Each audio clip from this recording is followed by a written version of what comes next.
Арктика – важнейший регион. There are other people coming into the Arctic and we don't like it. 中国是近北极国家。 Greenland, the vast and majestic land between the Atlantic and Arctic, has become a global focal point of attention in recent years. China in particular has set its sights on Greenland, enticed by its valuable resources, but its interest in the region goes beyond economic exploitation. Meanwhile, Больше даже 10 триллионов рублей. В конечном итоге где-то по 2% ВВП. Это приведет к росту на 2% ВВП страны ежегодно. Russia has been solidifying its position in the Arctic by asserting territorial claims to areas near Greenland. The two superpowers are competing against each other to get their hands on this gold mine. We will uncover more details on this disputed territory. So without further ado, let's get straight into it. Greenland's economy is small-scale, diverse, and fragile.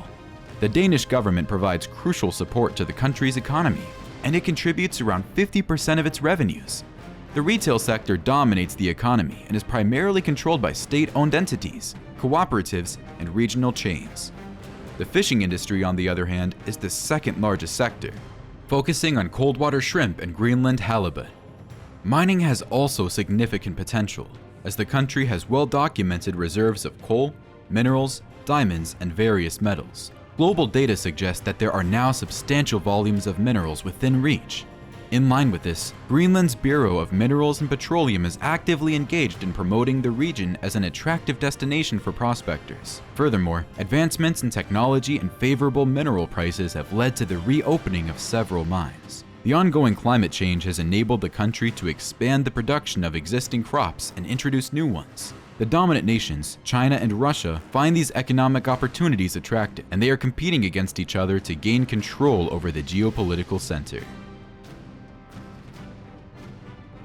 Denmark has voiced its concerns over the growing intelligence-gathering threat from Russia and China in Greenland. The remote region has become a hotbed of competition. In recent years, the Danish Security and Intelligence Service noticed a rise in foreign intelligence activities targeting Denmark, Greenland, and the Faroe Islands. Greenland and the Faroe Islands, as sovereign territories under the Kingdom of Denmark, are part of the Arctic Council Forum. Copenhagen handles both these islands for the foreign and security matters. A 2019 incident involving a forged letter from Greenland's foreign minister was attributed to Russian influence agents seeking to create confusion and potential conflicts. Moreover, foreign intelligence services, including those from China and Russia, are attempting to establish contacts with students, researchers, and companies in Denmark to gather information on technology and research. These developments highlight the growing competition and interest among major geopolitical forces in the Arctic region. And this is also raising concerns about espionage and the protection of Danish intellectual property. The race for influence and control in this region will continue to shape the complex dynamics between Denmark, Russia, and China. Russia's extensive involvement in Greenland and its interest in the Northern Sea Route, also called NSR, are well known. The country has 24,000 miles of coastline above the Arctic Circle, and it has a centuries-long history and economic interest in the region. Russia's primary motivations in the Arctic include using the region's oil and natural gas reserves.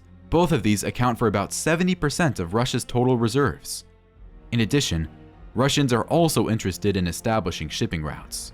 The main reason for that is the retreating sea ice, which will create new opportunities. China too recognizes Greenland and the Arctic as a region of interest. The Chinese view it as part of their broader strategy to build influence and shape their global image. The country has designated itself a near-Arctic state. They are emphasizing that the changes in the Arctic are going to be positive for their economy. And to boost their economy, they are interested in sectors like agriculture, forestry, fishery, and marine industry. China has even launched a project called the Polar Silk Road. It is an integral component of China's Belt and Road Initiative. Through this, they aim to promote collaborations and partnerships among various stakeholders to facilitate the development of Arctic shipping routes. Both Russia and China have different motivations, but their interests merge at a single focal point, Greenland. The island has significant potential in terms of natural resources and strategic positioning. It is also home to abundant mineral resources, including rare earths. These rare minerals are essential for high-tech industries. Moreover, the island's geographic location makes it a key access point for the Arctic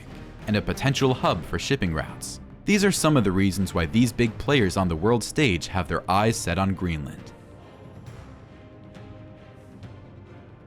Russia's strategic competition with China and Greenland has intensified in recent years. The country has reactivated some of its military installations from the Soviet era. It has also established new facilities and airfields in its northern territory. They have also stepped up their presence in the region with submarines and warplanes. Experts think that Russia may have the upper hand in this competition for Greenland. The reason is they are the only country to operate nuclear-powered icebreakers, and as these are much more powerful than diesel-powered ones, it makes it easier to navigate the not-so-thick ice. Moreover, the Russians are constructing a series of seaports along its northern coastline. Their growing military presence in the region has also sparked mistrust among neighboring countries. We have under construction right now the largest icebreaker in the world, and we're going to be trying to get, if we can, an extra 10 icebreakers. Russia is also a key player in Arctic infrastructure developments. They have a comprehensive 5-year plan for investing in Greenland's infrastructure and natural resource developments. The Russian energy giant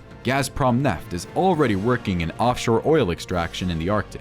On the other hand, China's competitive stance is evident in its strategic ambitions and active pursuit of intelligence. While the country may publicly downplay its aspirations of becoming a polar great power, but President Xi Jinping and senior Chinese official speeches say otherwise. It is their top priority to establish their influence and power in the Arctic region by 2030. Chinese militants acknowledge the potential for future military rivalries in Greenland and the Arctic. The statement is possibly directed toward Russia. Furthermore, this highlights the significance of controlling global public spaces. Now, to show a more prominent presence in Greenland, China has increased its investments in Arctic science. China is also cleverly demonstrating its commitment to enhancing its regional influence, and that is through their diplomatic efforts, such as high-level visits and lobbying for observer status in the Arctic Council. Next, they are working on expanding their military presence in the Arctic, and they have already planned naval visits. And in the future, they will be sending additional icebreakers. China has even started infrastructure projects which are raising some concerns regarding their underlying strategic motivations. Overall, the power play going on between Russia and China showcases their determination to not just secure resources, but also to strengthen the strategic positioning and compete for influence in the region. Only time will tell who will gain control over Greenland. The rapid melting of the Arctic's polar ice caps has triggered a modern-day gold rush. Nations like China, Russia, and the US are vying for unclaimed territory. The intense race for control in Greenland and the Arctic has profound implications for global powers. The region is at a crossroads where there are escalating tensions between Russia and China, and this could lead to larger global conflict. Russia currently holds the most prominent land claims in the region. This indicates the extent of its influence, whereas China, as a non-Arctic nation, is focusing more on resource acquisition than territorial claims. But it faces obstacles due to the lack of a direct land border with the Arctic. The competition for resources, particularly natural gas, drives the intensifying conflict. The consequences of this competition extend beyond economic interests, as environmental impacts loom large. Increased drilling in the Arctic Circle poses significant risks, including potential oil spills that could devastate local ecosystems. Despite these environmental concerns, economic benefits and energy independence push these nations to further develop their drilling programs. While the Arctic Council lacks enforcement powers, it still plays a crucial role in resolving disputes and promoting sustainability in the region. The requirement to defend geopolitical and economic interest has resulted in the presence of military forces in the Arctic. Russia has activated former military installations, and so has China. This could escalate tensions among the competing nations. The growing military carries implications that stretch beyond the Arctic. It can potentially trigger conflicts in other regions like the South China Sea and the Middle East. Greenland and adjoining Arctic regions are geographically located at the top of the planet, but they are now at the center of global attention and conflict. The coming years will be critical in determining the Arctic Council's influence and the prospects for peaceful cooperation in the region. A battle between China and Russia for control over Greenland highlights the growing significance of the Arctic region in global politics, but the competition for economic opportunities, resources, and strategic positioning has certain implications. These include environmental sustainability and the potential for broader conflicts. The future of Greenland and the Arctic Council's influence will shape the prospects for peaceful cooperation in the region. What do you think about the battle for Greenland between China and Russia? Let us know your valuable thoughts in the comment section. We will see you in the next video. Take care. Bye.